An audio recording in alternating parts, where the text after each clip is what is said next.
그거 주세요.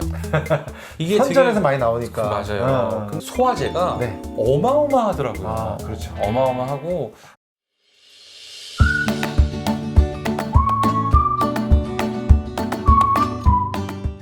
전문가들의 올바른 제안 닥터 지안입니다. 반갑습니다. 이선민 안녕하세요. 선생님. 반갑습니다. 네. 아이고 우리 이선민 선생님 오랜만에 만났는데 우리 이거 한번 네. 네. 자, 이선민 선생님께서 오늘은 이 소화에 대한 이야기 해주시러 나오셨잖아요. 맞아요. 네, 정말 많은 분들이 소화 안 된다는 얘기 너무 많이 하는데.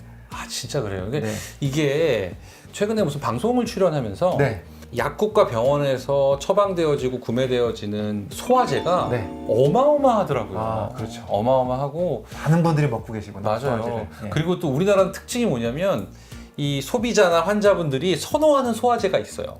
그거 주세요. 이게 선전에서 되게 많이 나오니까. 맞아요. 근데 되게 안타까운 거는 의사 생활을 한 지 얼마 안 됐지만 네, 아직 네. 젊기 때문에 네. 뭐 얼마 안 됐지만 얼마 안 된 건 아닌 것 같아요. 과거와 비교할 때 네, 네. 갈수록 빈도는 늘어난다는 생각이 들고요. 아, 점점 소화제 소비가 늘어난다. 그렇죠. 어. 근데 그 이유를 생각해 보면 두 네. 가지인데 하나는 먹는 양이 갈수록 많아지는 것 같아요. 아, 네. 과식을 하는 분. 그러니까요. 저희 어릴 때 생각해 보면 네. 고기를 먹는다는 거는 한 달에 한 뭐 두어 번 그렇지 많이 못 먹었죠. 뭐 네, 네. 좋은 날이 있으면 오늘 고기 먹으러 간다. 그래서 그때는 저는 기억나는 게 뭐냐면 야 오늘 나 뷔페에 가는데 소화제를 먹고서라도 나 진짜 이게 때려 먹고 올 거야. 뭐 맞아. 그럴 때 소화제라는 표현을 썼거든요. 아, 맞아요. 그래서 그때는 뭐 먹을 게 많이 넉넉치 않으니까 소화에 대한 걱정보다는 뭘 얼마나 먹을 수 있느냐에 대한 걱정이었는데 이제는 아유 소화가 안 돼서 뭐 먹을 수가 없고 이런 얘기들을 하시는 거 보면은 걱정스럽긴 한데 네.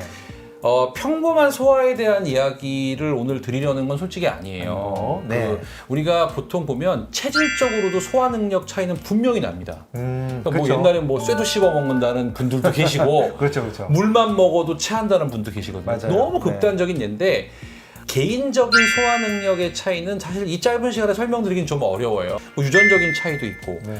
또 환경의 차이도 있고 뭐 어떤 타고난 차이들은 있어요. 네, 네. 단지 제가 말씀드리고 싶은 건 그 소화의 변화예요.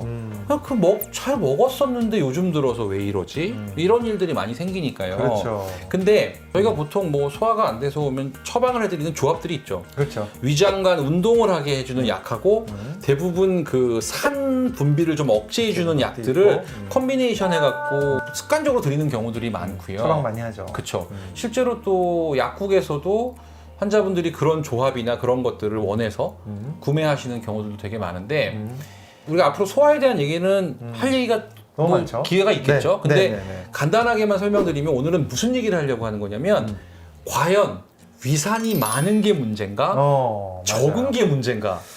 그것 좀 애매해요. 이 얘기는 좀 해보고 네. 싶어요. 그러니까 우리가 뭐 위산과다 얘기도 하고 또는 반대로 위산 저하 얘기도 하거든요. 그렇죠. 근데 선생님 저희끼리는 위산 저하 얘기를 많이 하잖아요. 네, 네, 네. 근데 시중에서 보시면 위산 저하 얘기는 잘 안 하세요. 그쵸. 다 위산과다예요. 맞아요. 위산과다. 이게 광고에도 아마 그런 얘기가 나와서 그런가 봐요. 근데 보면 제 개인적인 생각뿐만이 아니라 최근에 이 한국인들 나이가 드시면서 위산 저하가 훨씬 많다고 저는 생각해요.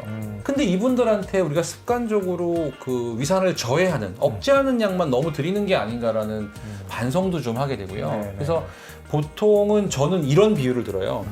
소화가 안 되시는 분들이 오시잖아요. 그러면 자꾸 위산이 걱정을 하세요. 아우 속이 안 좋아서 위산약도 먹고 있고. 위산을 억제하는 약. 그렇죠. 근데 제가 이런 비유를 들거든요. 만약에 환자분께서 스테이크 한 덩어리를 씹지 않고 위에다가 밀어 넣었다고 했을 때 네네네. 예를 드는 거예요. 네. 만약에 위산이 풍족하면 금방 녹겠죠, 이 고기가. 그렇죠. 그래서 금방 음식이 분해가 돼서 십이지장으로 내려가는 문이 열릴 거란 말이에요. 그렇죠. 네. 그러면 소화가 잘 돼요. 네. 근데 만약에 위산이 부족한 상황이 되면 고기가 잘 녹지 않잖아요. 그러면 쉽게 얘기하면 위산도 나오지만 계속 주변 우리가 신물이라고 생각하시는 그런 위액들이 막 분비가 돼요.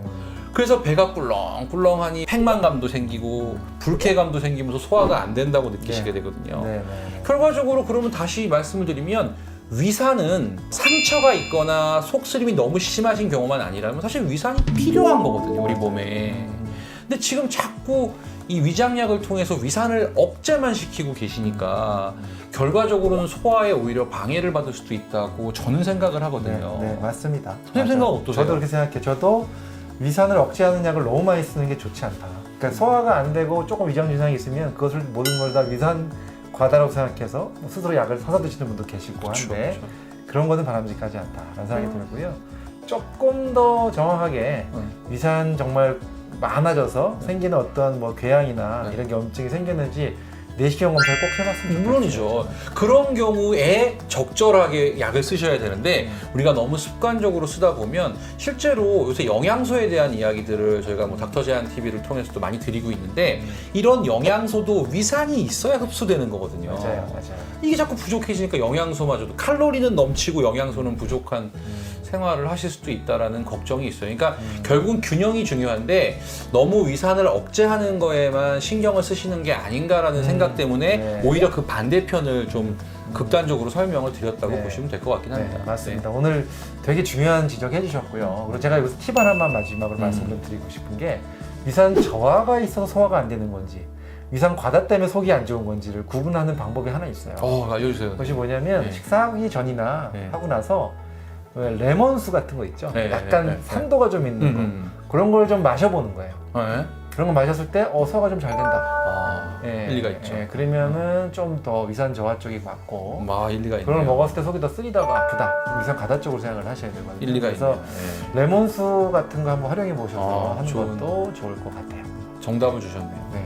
아무튼 오늘 우리가 이 속에 대한 위장장애에 대한 문제 중에 위산과다, 물론 위산 저하 이런 얘기 해드렸는데 오늘 한 가지만 생각하지 마시고 또 꼭 말씀드리고 싶은 거 내시경 검사는 꼭 맞아요. 해봐야 된다. 맞아요. 그러니까 그 위산 억제제만 계속 드시면서 속이 좀 편해지니까 자꾸 그 시간이 길어지잖아요. 맞아요. 그건 분명히 문제가 될 소지가 있으니까 반드시 검사를 하시는 것이 네, 맞습니다. 그래서 반드시 또 우리나라에 위암이 많은 나라이기 때문에 맞아요. 반드시 검사하시는 거 잊지 않으셨으면 좋겠습니다. 중요합니다. 오늘 정말 위에 대한 얘기, 소화에 대한 이야기 해주셔서 네. 감사드리고 또 앞으로도 계속 더 좋은 이야기 노력하겠습니다. 기대해 보도록 하겠습니다. 자, 지금까지 닥터 제안이었습니다. 감사합니다. 감사합니다.